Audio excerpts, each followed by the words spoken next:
क्योंकि मेरे जीवन का बहुत महत्वपूर्ण दिन है।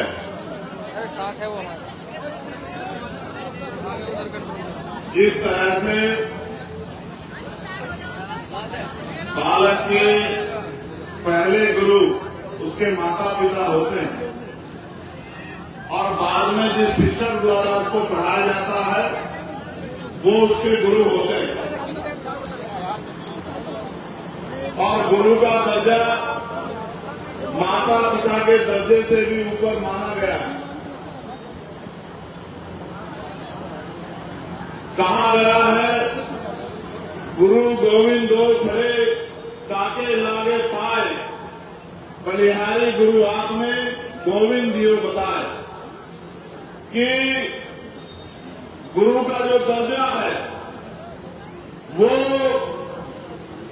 क्योंकि गुरु रास्ता दिखाते हैं, वो माता पिता से बढ़कर और जिस ईश्वर को आप मानते हैं उस ईश्वर के बराबर है।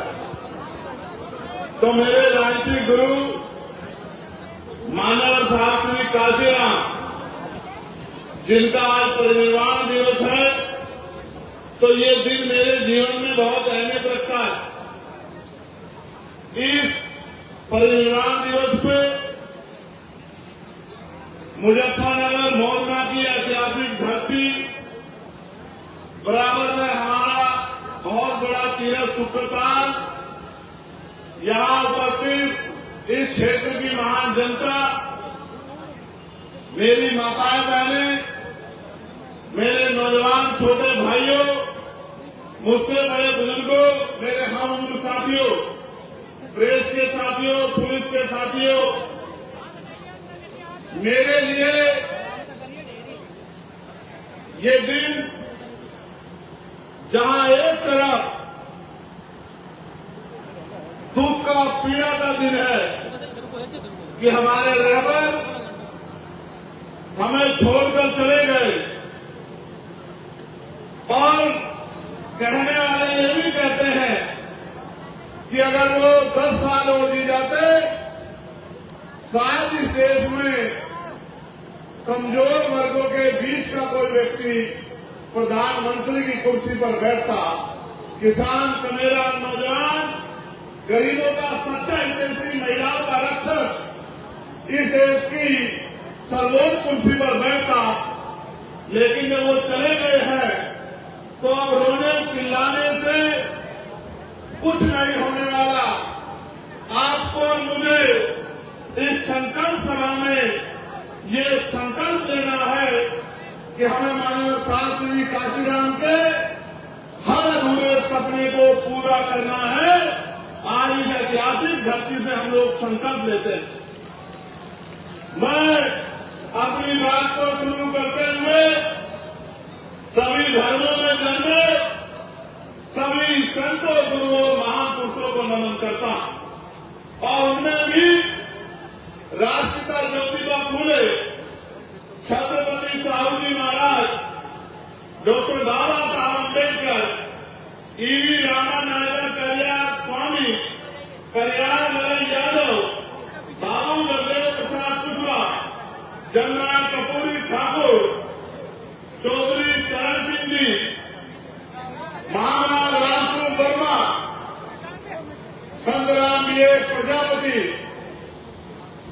वीरांगना उदयदेव पासी, मां सरकारी बाई, मां अहिल्याबाई होलकर, मानवर दीना भाना वाल्मीकि और मानवर साहब काशीराम जी को मैं आज ऐतिहासिक दिन नमन पुनः करता हूं। आज इस चुनावी सभा में मुझे आपके बीच आने का मौका मिला है। आप ये जानते हैं कि मैं कोशिश करता हूं कि छुट्टी ना हो, और उसके पीछे एक ही कारण है कि मैं मानता हूं कि अभी काम बहुत बाकी है, और जब तक वो काम पूरा नहीं होता तब तक हम लोगों को रुकना नहीं है। आज जिस तरह का ऐतिहासिक जनसैलाब आप लोगों ने यहां उपस्थित कराकर मेरे हौसलों को, पार्टी के हौसलों को, संगठन के हौसलों को, हमारे नेताओं को और हमारे लोकप्रिय प्रत्याशी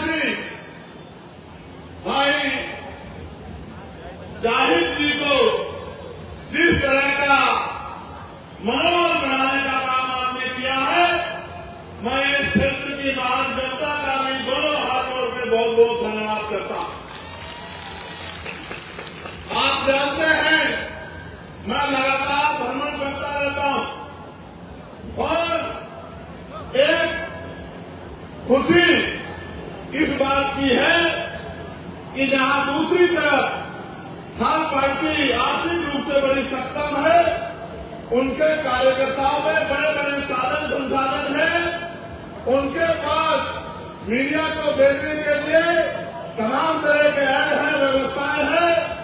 वहां दूसरी तरफ मेरे भीम आदमी आजाद समाज पार्टी के गरीब घर से आने वाले कार्यकर्ताओं ने मेरी एक आवाज में जिस तरह से पिछले 7-8 सालों से मेरी हर एक बात पे पहरा देने का काम किया, उससे पहले आशा उम्मीद करता हूं कि अगर कोई ईमानदारी से काम करता है तो समाज उसका साथ देता है। इसी तरह का प्यार नगीना में भी आपने मुझे दिया।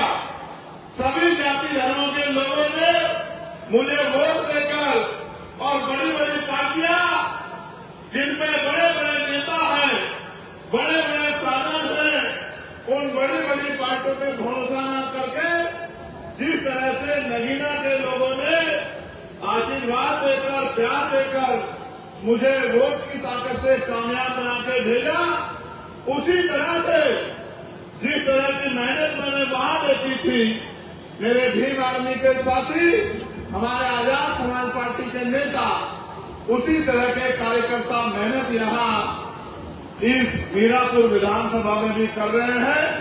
मेरा विश्वास है जिस दिन चुनाव अनाउंस होगा और वोट पड़ेंगे और परिणाम आएगा, मैं संकल्पित हूं इस मिट्टी के आशीर्वाद से कि मीरापुर विधानसभा हम लोग कम से कम 20,000 वोटों से जीत के जाएंगे। इस बात का मुझे बहुत सम्मानित साथियों, चुनाव लड़ेंगे तो जाहिर ये सच है, लेकिन चुनाव लड़ाएगा उनको एक क्षेत्र, चुनाव लड़ाएंगे उनको पार्टी के संगठन के कार्यकर्ता और नेता। और इस मंच पर उपस्थित हमारी पार्टी के सभी सम्मानित नेताओं का भी मैं यहां पहुंचने पर धन्यवाद करता हूं। जो प्रभारी यहां लगाए गए हैं उनकी मेहनत का भी मैं धन्यवाद करता हूं। जितने साथी जो टिकट की दौड़ में थे और जो चाहते थे उन्हें मौका मिले, लेकिन उन्होंने जिस तरह की वफादारी पार्टी के साथ दिखाई है, मैं उनको संकल्प लेके कहता हूं कि आपके अधिकारों के साथ किसी भी तरह का नुकसान हम लोग नहीं होने देंगे। इस बात का भी मैं आप लोगों को वचन देता हूं। जाहिर भाई का चुनाव में इसी बात पे हुआ कि उनका न कोई क्षेत्र में कोई विवाद है और न ही अपवाद है।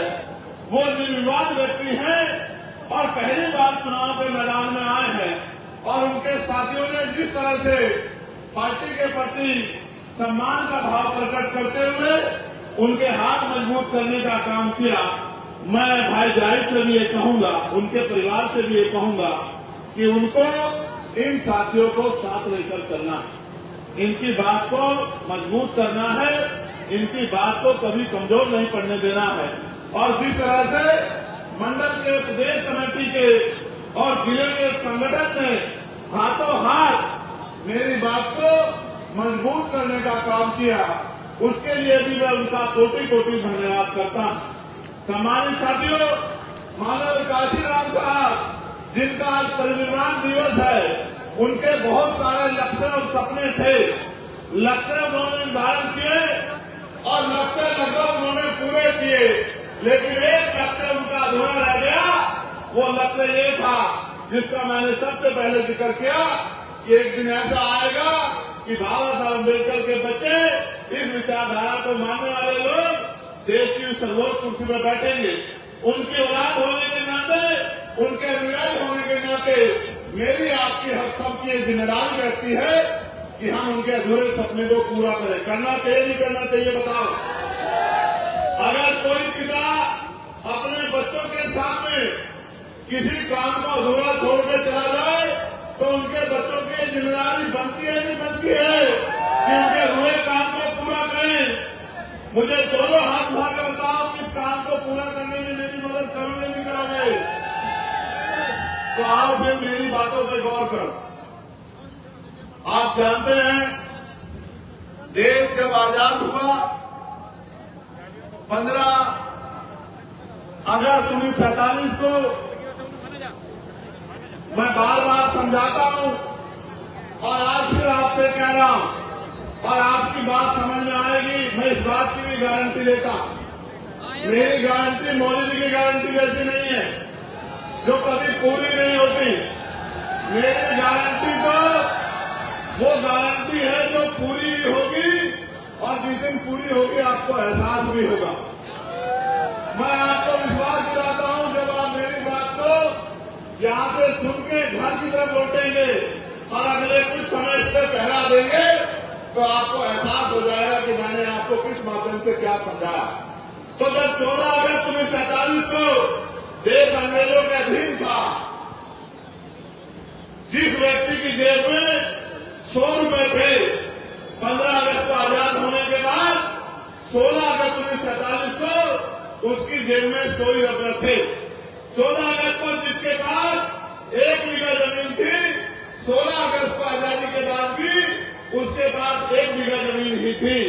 और 14 अगस्त को तो नौकरी पे नहीं था, आजादी के साथ नौकरी नहीं मिली, 16 तारीख को भी वो बेरोजगार ही था। बदलाव ये हुआ कि हम अंग्रेजों के गुलाम थे। अंग्रेजों ने पावर जो है यहाँ की सरकारों के हाथ में दे दी।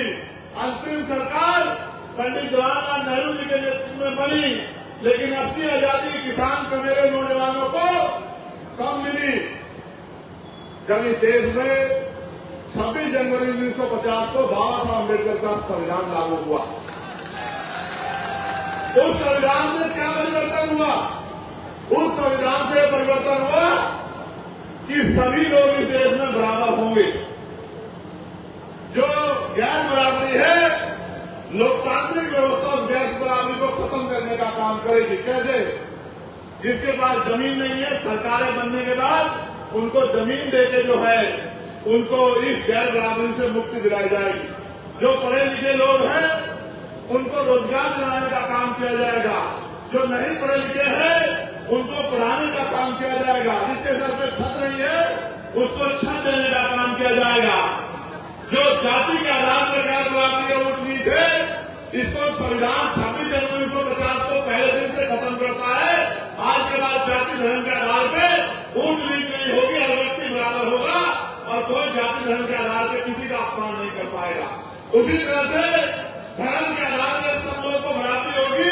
सब अपने धर्मों को मानेंगे, सब अपने धर्मों की पूजा उपासना अर्चना करेंगे। कोई किसी को धर्म के लिए बातें नहीं करेगा कि कोई किसी धर्म को माने या कोई किसी धर्म को ना माने।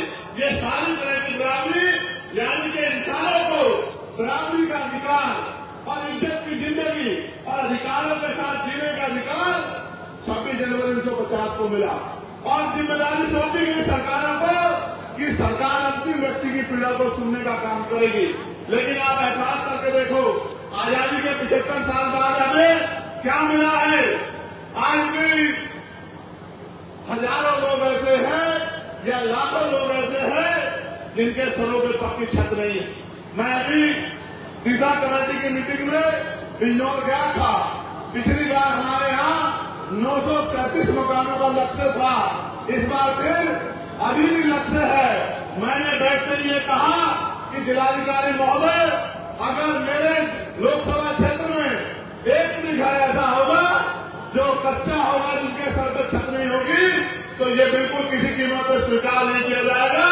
आप खाता बनाइए, व्यवस्था कीजिए। मुझे प्राइम मिनिस्टर के पास जाना पड़ेगा, किसी और मिनिस्टर के पास जाना पड़ेगा, मैं जाऊंगा और कोशिश करूंगा जो वोट की ताकत नगीना के लोगों ने मुझे दी है, उस वोट से उनकी पीड़ा को हरने का काम करूंगा। तमाम डिपार्टमेंट के अधिकारी थे, मैंने उनसे भी कहा कि बिजली विभाग के जो कर्मचारी है, ये जो लूट मचा रखी है कि अगर 5,000 का बिल होगा गरीब का तो उसका कनेक्शन काट दोगे, उसकी कुर्सी डाल दोगे और पूंजीपतियों के लाखों करोड़ रुपए भाजपा की सरकार ने माफ किए हैं। इनको दिन के आगे कमजोर कर जाते हो और गरीबों को पीटने का काम करते हो। किसानों को बिजली का बिल न देने पर उनके कनेक्शन काटने का काम करते हो।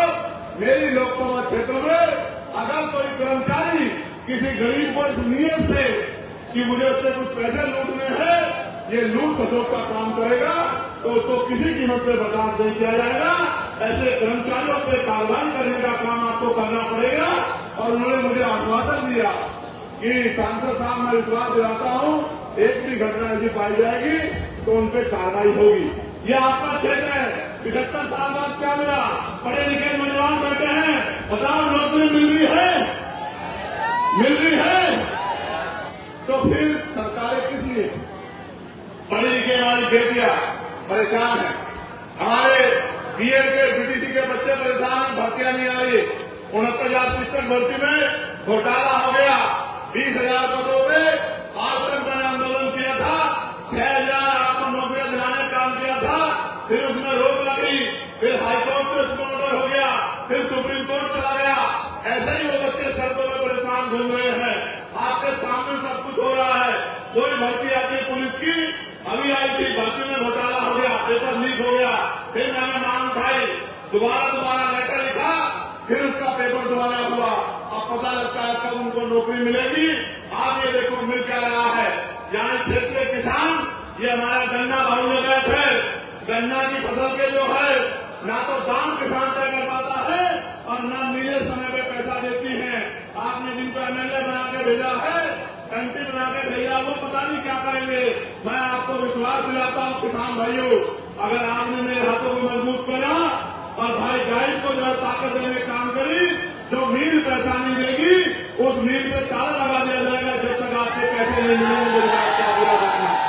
और आप जानते हैं मेरे यहाँ भिलाई मिल के लोग देरी कर रहे थे।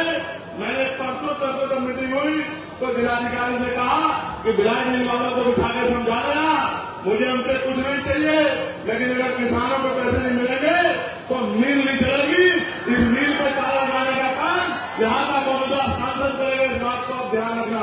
इसलिए मैं आपसे कह रहा हूँ, मेरे मन में तो बहुत सपने हैं और सपने ये सुनो कि कुटीर उद्योग लगने चाहिए और ग्रामीण क्षेत्रों में महिलाओं को रोजगार मिलना चाहिए। मैं तो बहुत बचपन से देख रहा हूँ, मेरी माँ पशुओं पालती है और पशुओं का दूध बेच के अपने बच्चों को पालने का काम करती है। पूरी जिंदगी उनकी इसी में बीत जाती है, या वो कोयलों पे काम करती है, या वो भट्टों पे काम करती है, या फैक्ट्रियों में जाकर सर से ईंटें उठाती है। आज तक भी देश में महिलाओं को सम्मान की जिंदगी दिलाने का काम सरकार ने नहीं किया। आप किसी क्षेत्र का मामला उठा के देख लो, बहन बेटियों पर जिस तरह का जुल्म हो रहा है, कानून व्यवस्था के बैठे लोग उस तरह से बहन बेटियों के सम्मान की सुरक्षा नहीं कर पा रहे हैं। इसलिए मैं तो चाहता हूँ कुटीर उद्योग लगे ब्लॉक स्तर पर और महिलाओं को घर पे रोजगार मिलने का काम हो, सम्मान की जिंदगी मिले और 15-20 हजार रुपए का रोजगार मिले। और जो पढ़े लिखे नौजवान हैं उनको अगर सरकार नौकरी नहीं दे सकती तो जब तक वो बेरोजगार है बेरोजगारी भत्ता दिलाने का काम करे और साथ साथ इंडस्ट्रियल एरिया लग के उद्योग धंधे लग के हजारों नौजवानों को जिलों में नौकरी मिलने का काम हो। जिन माँ बाप ने अपना पेट काट के जो है उनको पढ़ाने का काम किया, इस उम्मीद से कल मेरी लाठी बनेगा, उन माँ बाप को भी कुछ सुकून मिले। मैं तो गरीब परिवार से आता हूं और हमारे नेता बैठे हैं, मैं कहूंगा कि वो गौर करें। ये आपकी जिंदगी का मामला है, बता रहा मैं झूठ तो नहीं बोल रहा हूं। आज गरीबी का आनंद ये है कि बेटा पिता के सामने हाथ मिलाकर कहता है कि मुझे सामान चाहिए और बाप चाहता है कि अपना दिल निकाल कर दे दे अपने बच्चे के लिए, लेकिन जेब में पैसे नहीं होते तो आंख में आंसू लेकर चला जाता है, नहीं चला जाता। बताओ मैं झूठ तो नहीं कह रहा हूं, ये सच है नहीं है बताओ। तो इस देश में जो अमीरी और गरीबी की खाई खड़ी कर दी है, इस खाई को पारने के लिए लोकतांत्रिक व्यवस्था में इन निकम्मी सरकारों को हटा के काम करने वाले लोगों को आपको बिठाना पड़ेगा। और जिस दिन काम करने वाले लोग आ गए, मैं लिख के देता हूं कि किसी गरीब का हाथ फैलेगा नहीं, वो गरीब का इतना सक्षम होगा कि वो किसी दूसरे की मदद कर सके। जो पॉलिसी हमारी मैंने पार्लियामेंट में उठाई, आपने सुना नहीं होगा और मैं आपको कहता हूं, बताना किसने पॉलिसी दी है क्या कि एजुकेशन पॉलिसी ऐसी होनी चाहिए कि चाहे प्राइम मिनिस्टर का बेटा हो या राष्ट्रपति का या मुख्यमंत्री का या केंद्रीय मंत्री का या स्टेट मिनिस्टरों का या डीएम का, एसएसपी का, सीओ का, दरोगा जी का या गांव के सरपंच का, जिला पंचायत का या आम मजदूर किसान का बेटा की पढ़ाई सरकारी स्कूल में होनी चाहिए उनसे बताओ क्यों होनी चाहिए। सुनो, अमीर को पढ़ा लेंगे प्राइवेट में, गरीब कहाँ पढ़ाएगा? कहाँ पढ़ाएगा? सरकारी में। और सरकारी में मास्टर कहाँ है? और पढ़ाई कहाँ हो रही है? सरकारी में। आप बताओ।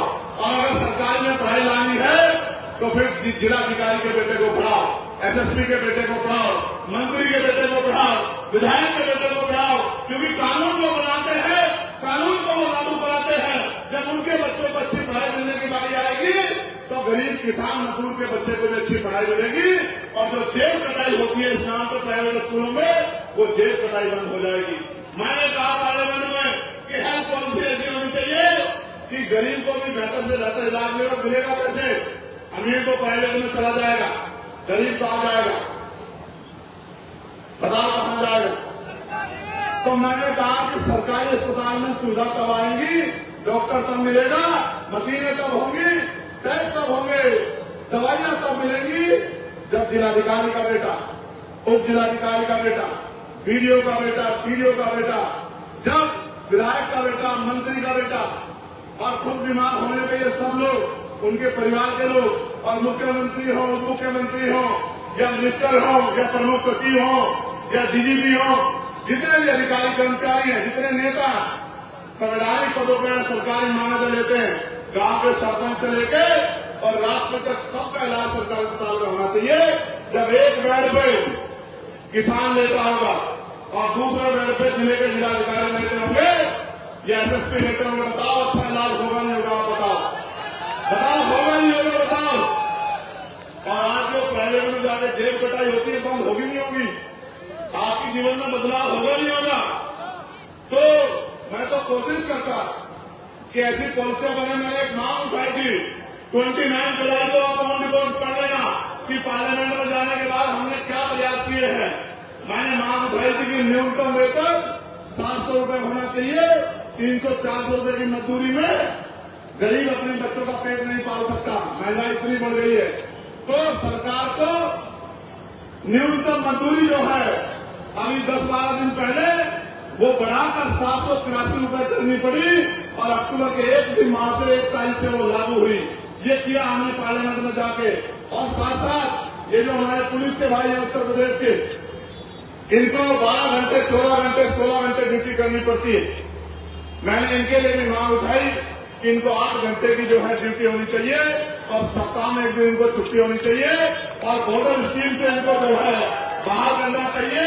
इनकी वेतन विषमता दूर होनी चाहिए इनको भी, क्योंकि ये भी जनता की सेवा के लिए है, तो इनकी परेशानियों को भी सरकारों को सुनना चाहिए। मैंने होमगार्ड के भाइयों का वेतन बढ़ाने की मांग उठाई। मैंने आशा, आंगनबाड़ी, भोजन माता जो है जिनको 2-4-6 हजार रुपए मिलते हैं, उनका वेतन 21,000 रुपए मिनिमम होना चाहिए। इस बात की मांग भी मैंने उठाई। और जो ग्राम में सेवक है, इनको ग्राम रोजगार सेवक कहते हैं। इनका एक पत्र भी मेरे पास आया है, जिनको ग्राम प्रहरी कहते हैं, चौकीदार कहते हैं। इनकी वेतन वृद्धि हो, इनको भी न्यूनतम 20,000 रुपए वेतन मिले, इसकी मांग भी मैंने पार्लियामेंट में उठाने का काम किया। पार्लियामेंट में तो मैं इस मांग को जोर शोर से उठाया, लेकिन असेंबली में कौन उठाएगा?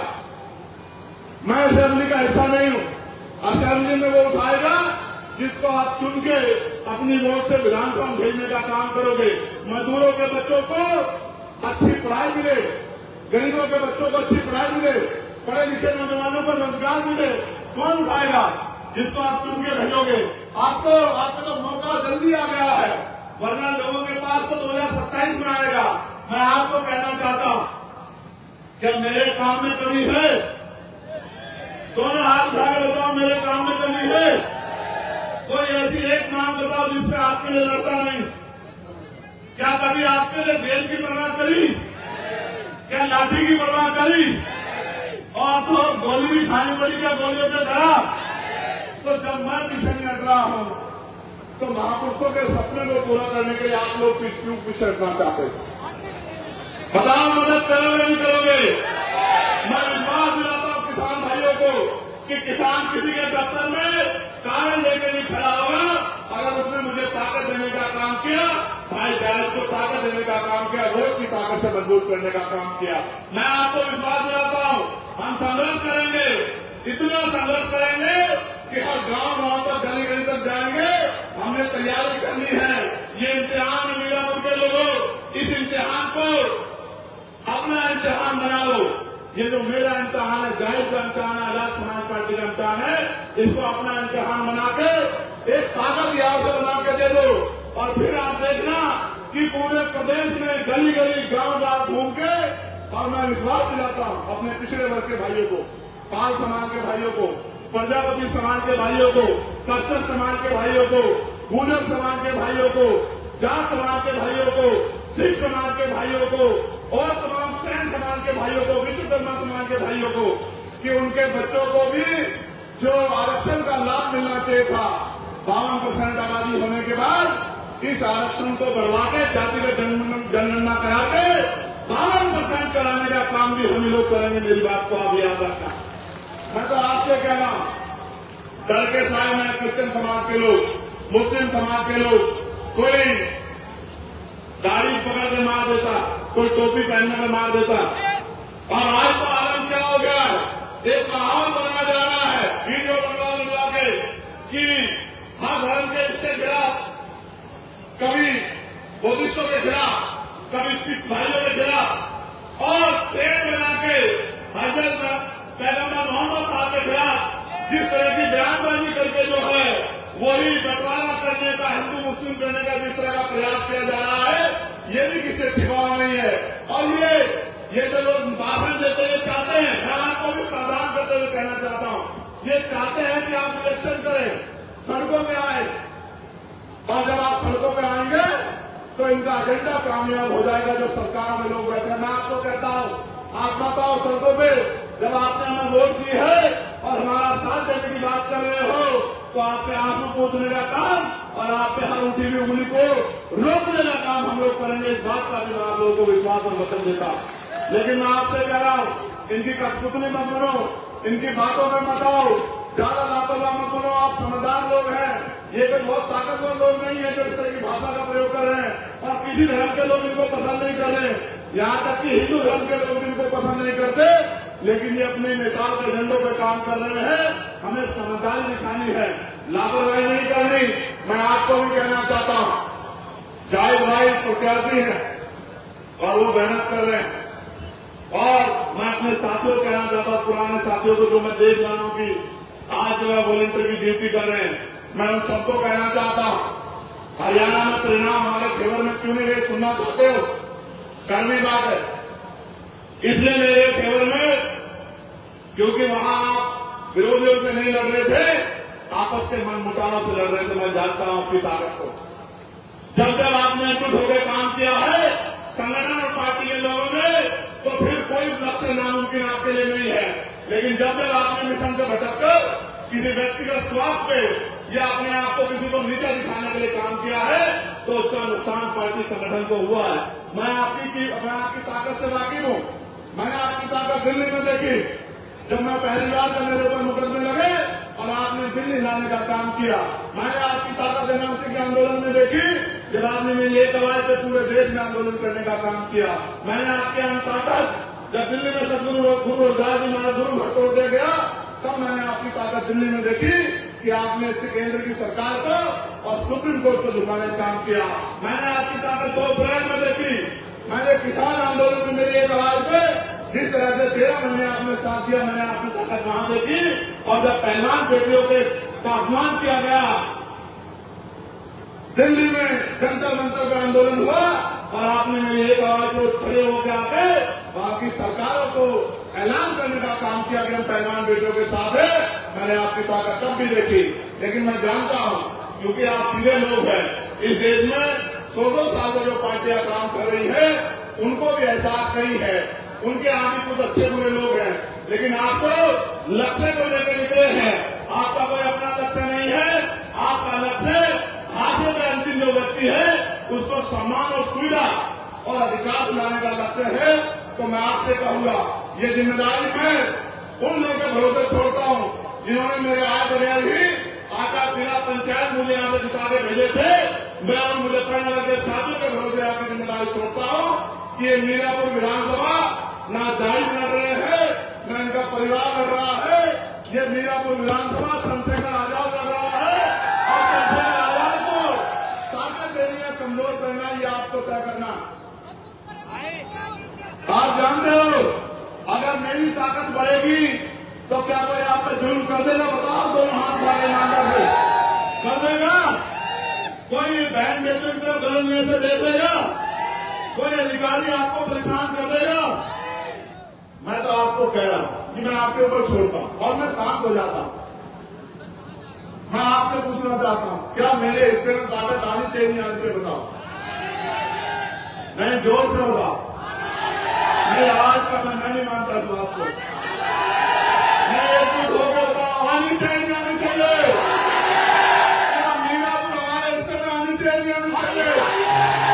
तो आप जैन की इंतजार करोगे? अपने आप जैन बन के काम करोगे? बताओ।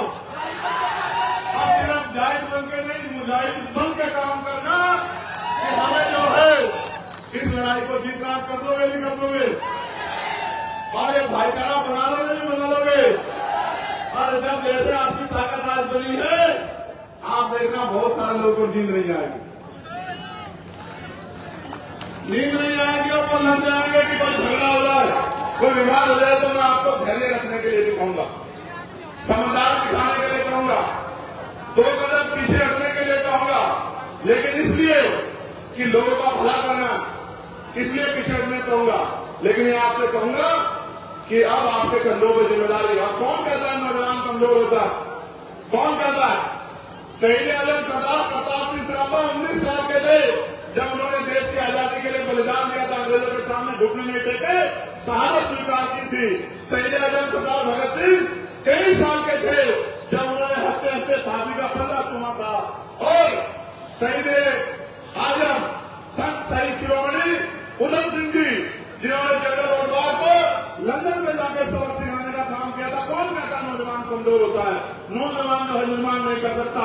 और आपका अपना सिपाही, आपका सबसे छोटा वर्कर चंद्रशेखर आजाद आज नौजवान जो है जितने बड़े लोगों के दांत खट्टे कर रखे हैं, आप नहीं जानते हो क्या? बताओ, पार्लियामेंट में आपके कार्यकर्ता से ज्यादा मजबूती से कोई आवाज उठाता है क्या आपकी? बताओ, लीडर होकर आवाज उठाता हूं नहीं उठाता हूं? तो मैं फिर आपसे कह रहा हूं, एक बार साथ दिया तो आपकी एक ताकत बनी। अब उत्तर प्रदेश में लक्ष्य बना लो और कुछ पार्टियां तो आपको हराने के लिए लड़ेंगी। याद रखना मेरी बात, वो भाजपा से नहीं लड़ेगी जिसका से चुनाव होगा, यहाँ सीधा सीधा चुनाव भाजपा से होगा। ये बात को मेरी याद रखना और हौसले बुलंद रखना, क्योंकि वो शाम दाम दंड भेद और मशीनरी पुलिस सबका प्रयोग करेंगे। डर तो नहीं जाओगे? वैसे तो तुम मेरे बहादुर शेर हो, तुम डरने वाले लोग नहीं हो, मैं जानता हूं इस बात को। और ये तो तुमने हथौड़ी में भी करके दिखाया था कि मैं नहीं जानता इस बात को कि बड़े बड़े लोगों को भूत लगाने का काम किया था। लेकिन मैं आपसे कह रहा हूं, अगर ताकत नहीं बनाओगे तो सड़कों में नारे लगाते रह जाओगे, और ताकत बनाओगे तो फिर आपके क्षेत्रों में काम करा पाओगे। पॉलिसी बनाने के भी कानून असेंबली में बनेंगे, लखनऊ में, मीरापुर में नहीं बनेंगे। मीरापुर के लोग तो वोट की ताकत देके भेज सकते हैं। मैं एक और बात आपसे जानना चाहता, जब आप 100 रुपए का सामान खरीदते हैं, जब आप 100 रुपए का सामान खरीदते हैं तो सामान को चेक करते हो नहीं करते हो? करते हो नहीं करते हो? ये देखते हैं जब तक सामान पूरा है या नहीं है, ये देखते हो कि एक्सपायर तो नहीं हो गया सामान, देखते हो ना? और जिसको वोट देते हो 5 साल आपकी गले में नहीं दिखाई देता, फिर कुछ सोचते हो नहीं सोचते हो? कब तक ठगे जाते रहोगे? कब तक ठगे जाते रहोगे? जब 10 रुपए के 100 रुपए के सामान पर सोचते हो तो बाबा साहब अम्बेडकर की कुर्बानियों से मिली, 4 बच्चों की कुर्बानियों से मिली वोट को देने जाओगे तो इस बात सोच लोगे नहीं सोच लोगे? पक्का? तो बताओ फिर क्या होगा परिणाम? जोर से बताओ और जोर से बताओ, चाहते हो नहीं चाहते हो जीते? दोनों हाथ उठा के बताओ, चाहते नहीं चाहते हो? तो ठीक है, फिर मैं धन्यवाद दूंगा मेरे छोटे भाई संजय रवि का, जो जिला पंचायत भी है वार्ड नंबर 45 से और जिला सचिव है बसपा में थे। और 27 साल पार्टी की सेवा करते रहे और 27 साल बाद और आप जानते हैं खुशी से नहीं मजबूर हो गए, क्योंकि अपने लोगों को मृत्यु नहीं दे सकते हैं, आरक्षण को खत्म होते नहीं देख सकते हैं, अपने बच्चों के हक अधिकार खत्म होते नहीं देख सकते हैं, इस देश की सरकारी संपत्ति को लूटते नहीं देख सकते हैं, इस देश की सरकारी नौकरियों को बर्बाद होते नहीं देख सकते हैं, निजीकरण के जरिए आपके अधिकारों को, आपके बच्चों के हिस्से को छीनते नहीं देख सकते हैं। इसलिए मैं, संजय और हमारे तमाम साथी सब लोगों ने संकल्प लिया है कि अब हम चाहे मिट जाएंगे लेकिन अपने लोगों के अधिकार को छीन के इनके कुंडली मार के किसी को घर में नहीं देंगे।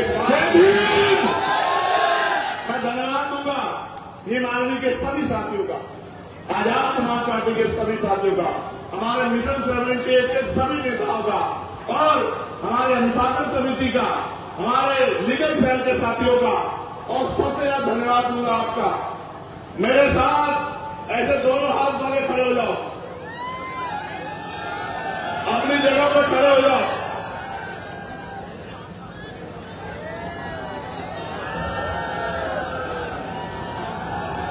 जय भीम, जय भारत, जय जवान, जय किसान, जय मंडल, जय जोहर, मीरापुर की जनता जिंदाबाद, मीरापुर की माता बहने महान जनता जिंदाबाद, अच्छा मेरे साथ रहोगे तो जिंदाबाद रहोगे, और अगर किसी और के चक्कर में पड़ोगे, सुनो एक कहावत है, आज मांगे तो मांगे तो वही मिलेगा जो मिलता है। बताओ बदलाव चाहते हैं नहीं चाहते हो? दोनों हाथ उठाकर बताओ बदलाव चाहते हैं नहीं चाहते हो? तो मेरे संदेश को गांव पहुंचा दोगे नहीं पहुंचा दोगे? अपने आप से वर्कर नेता बनकर काम कर लोगे नहीं कर लोगे? इस लड़ाई में मेरी मदद कर दोगे नहीं कर दोगे? पक्का? दोनों हाथ उठा के चलो फिर ठीक है। आप सबके बहुत बहुत बधाई और शुभकामनाएं। और आज के सफल कार्यक्रम के लिए जिला कमेटी का, मंडल प्रदेश कमेटी का, दोनों संगठनों की और हमारे सभी नेताओं का बहुत बहुत धन्यवाद।